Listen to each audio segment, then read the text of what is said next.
નમસ્કાર, હું ડૉક્ટર હિમાંશુ છું. આગળનો વિડીયો તમે જોયો હશે કે જેમાં તમારે એનેસ્થેસિયા લેતા પહેલાં શું જાણકારી તમારે એનેસ્થેટિસ્ટ ડૉક્ટરને આપવાની છે અને એની તમને ડિટેલ ખ્યાલ આવી ગયો. તમારા પેશન્ટનું ઓપરેશન કમ્પ્લીટ થઈ ચૂક્યું છે અને બેનની તબિયત સારી છે, એટલે કોઈ ચિંતાનું કારણ નથી. ફર્સ્ટ ઓફ કોંગ્રેચ્યુલેશન, ખૂબ ખૂબ અભિનંદન. પરિવારના સભ્યો શાંતિથી સાંભળો. જે બી સૂચના કહું છું એનું ધ્યાન રાખીને તમે અથવા તમારી સગાવાલા જે બી પેશન્ટની સાથે રહેવાના છે એને ધ્યાન રાખીને સમજવાની જાણવાની જરૂર છે. કેમ કે તમે કોઈ બી વસ્તુ ધ્યાન નહીં આપો તો પેશન્ટને પાછળથી માથાનો દુખાવો, કમરનો દુખાવો થઈ શકે, બાળક સિરિયસ થઈ શકે. તો આ જે બી સૂચનાઓ સમજાવી રહ્યું છું એ બધું ધ્યાન આપીને સમજો. ફર્સ્ટ ઓફ જ્યારે પેશન્ટ તમારું બહાર આવશે ત્યારે તે ભાનમાં જશે. ઇન્જેક્શન આપેલું હોય એટલે નીચેનો ભાગ ખાલી હલાવી નહીં શકે, તો 4 કલાક માટે એમના પગ નહીં હલે. 4 કલાક દરમિયાન સ્ટાફ તમને જે બી ઇન્સ્ટ્રક્શન આપે એ પ્રમાણે એમના પગ ઢીંચણથી વાળવાના, પકડીને સીધા કરવાના છે. પગ થોડાક વજનવાળા હેવી લાગતા હશે તો સાચવી રહીને વાળજો અને સીધા કરજો. 4 કલાક પછી બેનને જાતે કહેવાનું, તેઓ જાતે બી પગ વાળે અને સાથે સાથે કમ્પલસરી ફરજિયાત જમણા કે ડાબા પડખે થાય. એટલીસ્ટ કલાકમાં એકાદ વખત જમણા કે ડાબા પડખે થવું જરૂરી છે. શરૂઆતના 4 કલાક તમે અને 4 કલાક બેન, આ 8 કલાક પૂરતું જ આ કમ્પલસરી છે. પછી એમની મરજી પ્રમાણે હરે ફરે તો ચાલે. જે વીકેન્ડની અસર જશે તો દરેક પેશન્ટને વધતા ઓછા પ્રમાણમાં દુખાવો થતો હોય છે, તો એમને બી અવશ્ય થશે. અમેરિકાથી લાખ રૂપિયા બી ઇન્જેક્શન મંગાવી દો તો સાવ દુખાવો થતો નહીં રહે. 8-10 કલાકના અંતરે જ આપણે રિપીટ ઇન્જેક્શનો આપી ચૂકીએ. અત્યારે ઓલરેડી ઇન્જેક્શનો આપી દીધેલા છે કે જેથી એમને દુખાવો ન થાય, પણ તેમ છતાં જેવા 6-8 કલાક થશે એટલે દુખાવાની ફરિયાદ કરશે. અમારા તરફથી અમારો સ્ટાફ જરૂરી ઇન્જેક્શનો એમના ટાઈમે રિપીટ કરતો રહેશે. બહુ વધારે ઇન્જેક્શનો આપણે જો આપવા જઈએ તો એમના લીવર કિડનીને નુકસાન થાય. તો દરેક પેશન્ટને પહેલાં 24 કલાક થોડા ઘણા દુખાવામાંથી પસાર થવું જ પડે, તો ચિંતા કરવી નહીં. બીજો પ્રશ્ન આવે છે પાણીનો. તો અત્યારે બેન ગમે એટલું માંગે તો બી કશું જ આપવાનું નથી. રૂટીનલી 6 થી 10 કલાક કે 12 કલાકના અંતરે, પણ જ્યારે બી સ્ટાફ તમને સામેથી કહેવા આવે ત્યારે જ પાણી ચાલુ કરવાનું. શરૂઆતમાં 1 ગુંટરો પાણી આપવાનું છે. 3-4 ગુંટરા પાણી ટકે, ઉલટી વગેરે ન થતી હોય તો પ્લેન વેનીલા આઈસ્ક્રીમ આપી શકાય. પ્લેન વેનીલા જ આઈસ્ક્રીમ આપવો, કોઈ રાજભોગ કે બીજું કાજુ દ્રાક્ષ કે એવો કોઈ જ આઈસ્ક્રીમ ન આપવો. પાણી અને આઈસ્ક્રીમ ટકતા હોય તો પહેલાં 24 કલાકમાં બને એટલું ખાલી પ્રવાહી જ આપવું, જેમાં તમે પાણી છે, લીંબુ પાણી, મગનું પાણી, દાળનું પાણી, ચા, દૂધ, કોફી અને પ્લેન વેનીલા આઈસ્ક્રીમ, આ 8 વસ્તુ લઈ શકો.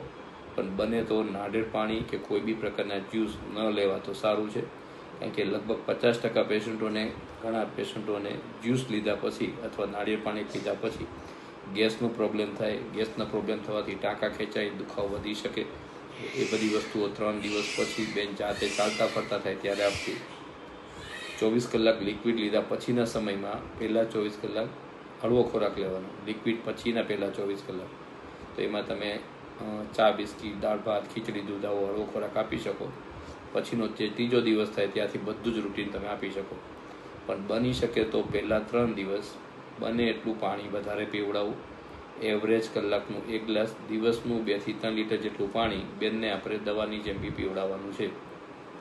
એમના માથા નીચે ઓશીકું હાથ ન મૂકવું. કમ્પ્લીટ બેડ રેસ્ટ, બની શકે તો જમણા ડાબા પડખે થવાય પણ પોતાના ખાવા પીવા બેઠા થવાય. પણ ઓશીકું હાથ 3 થી 5 દિવસ માટે ન મૂકો, એ બેનના માટે સારું છે. હું ડૉક્ટર હિમાંશુ 25 વર્ષથી પ્રેક્ટિસ કરું છું અને ઇન્ડિયાની સૌથી પાતળામાં પાતળી સોય કહેવાય 27 નંબર, એનાથી સિંગલ પ્રિકમાં અને એનાવિન હેવી કરીને ફોરેનમાં વપરાતું ઇન્જેક્શન આપીએ છીએ. એટલે મારા કોઈ જ પેશન્ટોને પાછળથી કમરનો, માથાનો દુખાવો થતો નથી. પણ જો તમે આ 2 સૂચનાઓ, જેમાં પાણી વધારે પીવું અને સૂતા રાખીને આરામ રાખો, આ 2 સૂચનાનું પાલન ન કરો તો કદાચ થઈ શકે. એટલે આ બંને સૂચનાનું ખાસ ધ્યાન રાખજો. હવે છેલ્લી સૂચના છે જે CS-વાળા પેશન્ટો, જેનું સિઝેરિયન સેક્શન થયું છે એના માટે જ છે. બાકીના પેશન્ટોએ આ વિડીયો કમ્પ્લીટ કરવો. મારી પ્રભુને પ્રાર્થનાને એવી શુભેચ્છા રાખું કે તમે ઝડપથી સાજા સ્વસ્થ થઈને ફરતા ફરતા થઈ જાઓ અને આપના કુટુંબમાં બધા જ લોકો સ્વસ્થ રહે, બધા લોકો ખુશ રહે. તો હવે જે સિઝેરિયન થયું છે તો એ પેશન્ટના દર્દીએ વિશેષ એક ધ્યાન રાખવાનું છે કે તમારે 6-12 કલાક પછીથી પડખું ફરવીને બાળકને છાતી અડાડવું. તો જેમ જેમ તમે કલાકે બાળક છાતી અડાડશો તો એમ બાળકને ધીમે ધીમે ફીડિંગ કરવાનું ફાવશે. તમારે બી ફીડિંગ આવતું જશે. પણ યાદ એ રાખવાનું છે કે જ્યારે બી બાળકને દવડાવો, ખવડાવો, બાળકનું માથું કમ્પલસરી ઊંચું રાખજો. 5 મિનિટ થપાવજો. ઓડકાર આવે પછી જ બાળક સુવડાવવાનું. ગમે એટલા થાકી ગયા હોય સૂતા સૂતા નહીં ધવડાવવાનું. અને આ વસ્તુ તમારે બની શકે તો દિવસમાં દર 1-1 કલાકે કમ્પલસરી કરવી, અથવા તો બાળક જ્યારે બી રોવે તો ડાયરેક્ટ ફીડિંગ આપતા પહેલાં કલાકે બાળક છાતી અડાડવું. આ બધી સૂચનાનું જો તમે ધ્યાન રાખીને અમલ કરશો તો તમારા બાળકને કોઈ જ તકલીફ નહીં થાય. બાળક ને જે ચાન્સ હોય છે એસ્પિરેશન થવાના એ સૂતા સૂતા ધવડાવવાથી જ થતા હોય છે. અને જો બાળકે ખાધેલું પેટમાં જવાની જગ્યાએ ફેફસામાં જતું રહે તો બાળક સિરિયસ થઈ જતું હોય છે, મશીન ઉપર મૂકવું પડતું હોય છે. અને એવી કોઈ તકલીફ તમારા આવેલા બાળકને ન થાય એના માટેની આ સૂચના ખાસ તમે ધ્યાન રાખજો. બાકી અગેઇન બધા જ મિત્રોને, તમને પરિવારોને એ શુભેચ્છા કે આવેલું બાળક અને આપના કુટુંબમાં બધા જ લોકો સ્વસ્થ રહે, બધા લોકો ખુશ રહે. મારું નામ ડૉક્ટર હિમાંશુ પટેલ. નંબર મારો છે 98-256-25-825.